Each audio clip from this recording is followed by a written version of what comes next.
I went to a Catholic school for elementary school. In between doing our daily Bible studies, learning how to read, going to church every single Wednesday, and of course doing simple math equations, we talked about the bad and scary things in the world, like what horrible things would happen if you sin and why you definitely shouldn't break the 10 Commandments. But the teachers never really made the time to talk about what our world really needs, to be accepting and loving of people different than us. So much so that I never knew that there was anything different than us. Within 3 months of switching to a bigger, more diverse school and being exposed and educated about more diverse topics such as the LGBTQ+ community, I realized that I was pansexual, and within another year and a half of educating myself and figuring things out, I realized that my gender was non-binary. So why am I telling you this story? Well, it's because being exposed to positive information and positive role models in the LGBTQ+ community, and also having extremely supportive friends that were also educated and supportive of the LGBTQ+ community, made discovering and accepting myself so much easier. So how can we effectively and positively educate ourselves so that we can be the supportive friends that Molly talked about? Well, step one would be to start with yourselves. We all have a world of knowledge at our fingertips, despite only using it for cat videos, memes, and social media. So let's use it. But as always, it's good to have some basic knowledge on the topic that you're searching before you search it. So we'll give you some.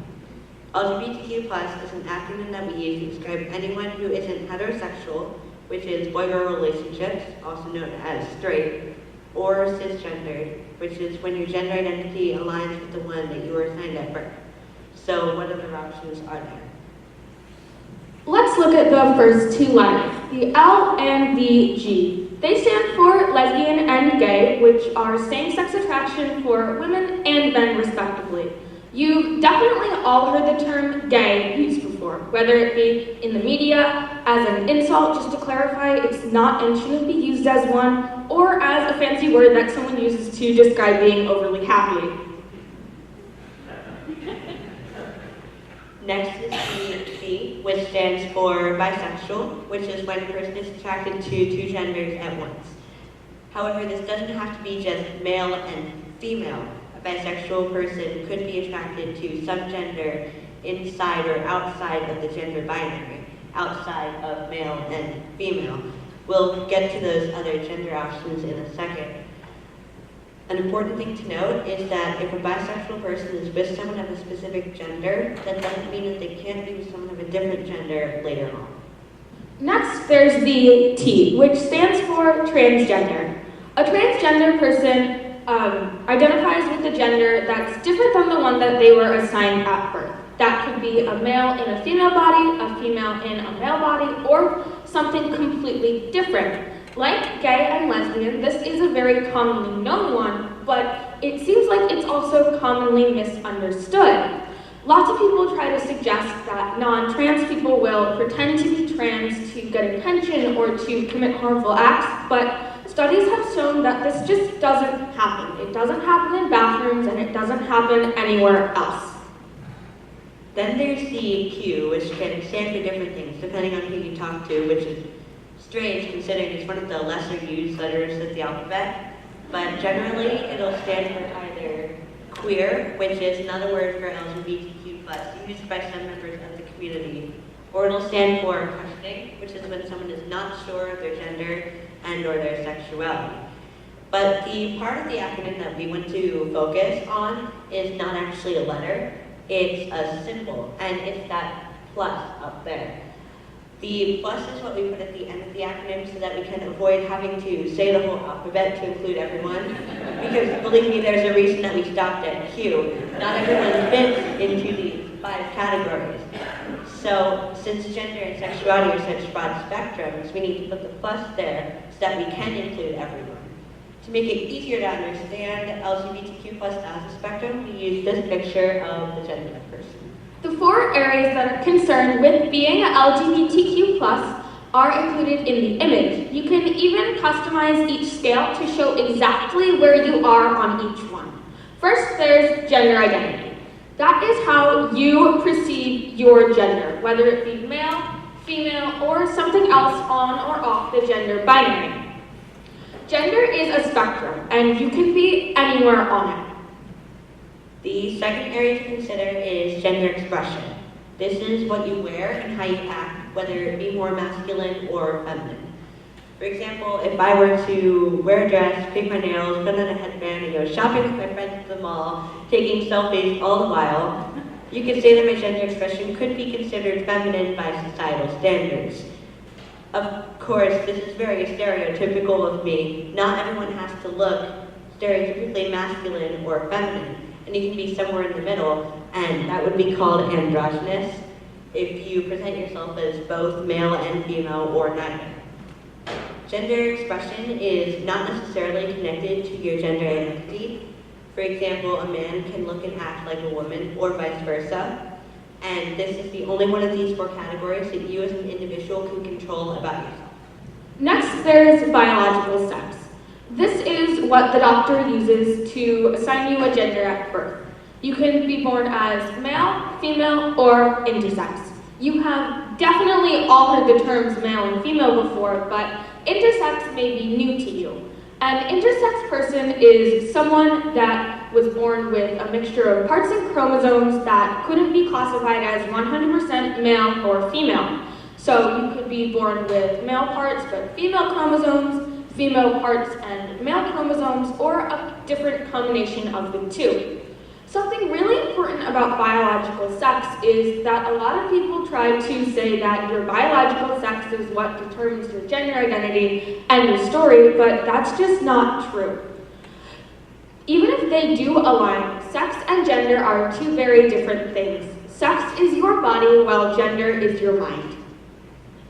Finally, there's sexual orientation, which can be split into sexual attraction and romantic attraction. Be attracted to men, women, some other gender, some combination of genders, or even no one at all. Your sexual attraction and your romantic attraction don't always have to line up. For example, you could be asexual, meaning you experience no sexual attraction, but you can be homoromantic, meaning that you would be in a romantic relationship with someone of the same gender. Because everything that we've talked about with the genderbread person is on a broad spectrum, people that are not on the binary male and female ends of the spectrum oftentimes aren't represented in classroom spaces or other public environments. This is a huge problem because those people that aren't on the binary ends of the spectrum sometimes feel unaccepted, unrepresented, or even afraid in these public spaces. So, flashback to a couple years ago in 6th grade, and we were in our flag football unit of gym class. Everyone's favorite, except mine and the select few other non-athletic kids in my gym class. So, since gym is unfortunately mandatory, I went with the crowd. Changed into my gym uniform in the boys' locker room, and then we go out onto the field and start playing. My team starts telling people what to do. This person tells the QB to do a run, and the touchdown will be ours if we can manage a pass in the end zone thanks to the running back after the center snaps the ball. And I'm like, what are you all talking about? I don't speak football, despite my uncle and my grandfather attempting to subject me to football at a young age. So I was running here, there, covering a person, whatever that is, and just getting lost in the general confusion that is football, and I trip and fall and I'm down. Game's over, my team lost, and they blamed me for not doing enough when I didn't even know what I was doing in the first place. I immediately knew that I didn't fit in with these guys, but it ended up I didn't fit in on a much deeper scale. Nowadays I feel unread gym class. Not because I'm not athletic or I'm bad at football, though that may be true, but because I'm not always a boy and gender fluid me doesn't belong in a hypermasculine gym class.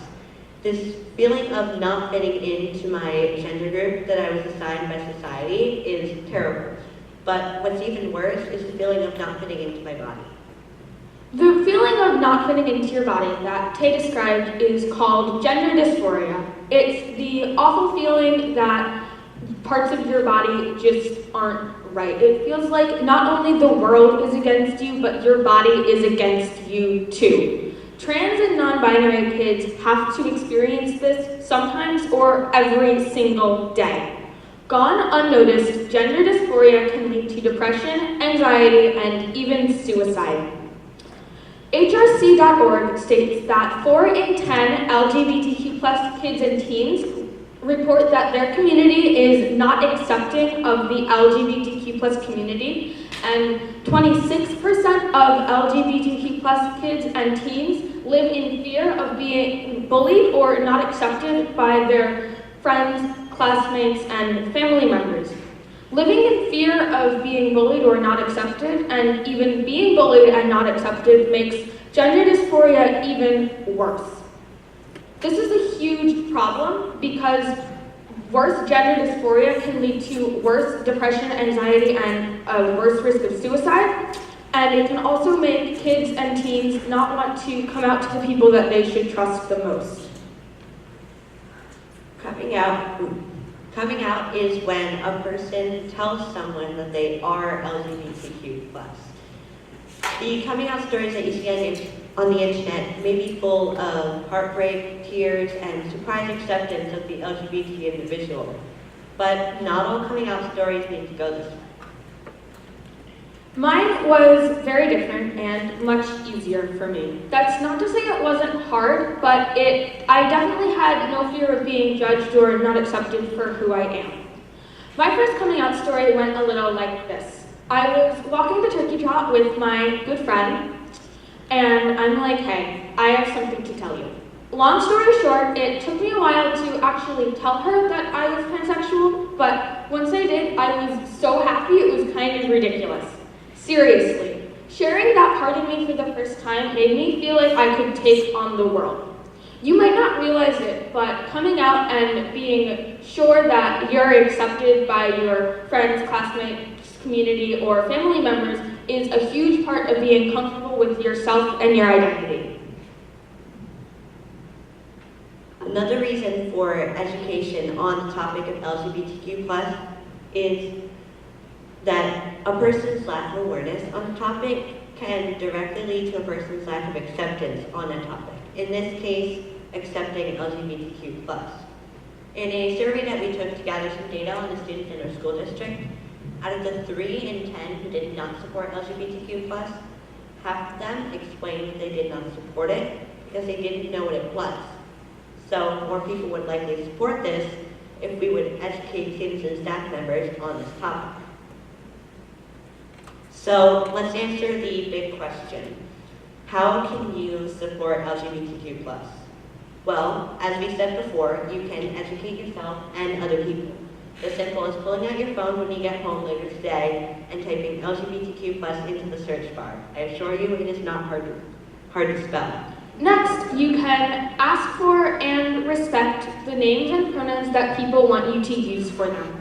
If your transgender friend wants to be referred to as a she, but you referred to her as a he before, just switch to using she/her pronouns for her.